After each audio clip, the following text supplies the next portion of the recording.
प्यार भरा नमस्कार दोस्तों। मैं आज आप लोगों के लिए भैया दूज का गीत लेकर आई हूँ। भैया दूज मैं भी करती हूँ और मैं भी मनाती हूँ।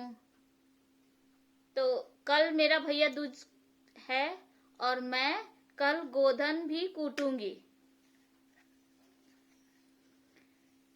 राम भैया के लाली घोड़िया से हाट बाटे दौड़ ले जाए। राम भैया के लाली घोड़िया से हाटे बाटे दौड़ ले जाए। पान खाई त मुँह बिहसल नारियल फोड़ी फोड़ी खाए। पान खाई त मुँह बिहसल नारियल फोड़ी फोड़ी खाए।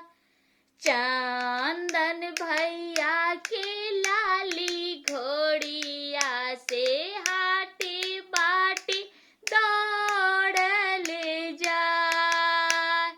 शुभम भैया के लाली घोड़िया से हाटे बाटे दौड़ ले जाए। पान खाई त मुँह बिहसल नारियल फोड़ी फोड़ी खाए। पान खाई त मुँह बिहसल नारियल फोड़ी फोड़ी खाए। आवेरा कुटिले भावेरा कुटिले जमे के दुआर।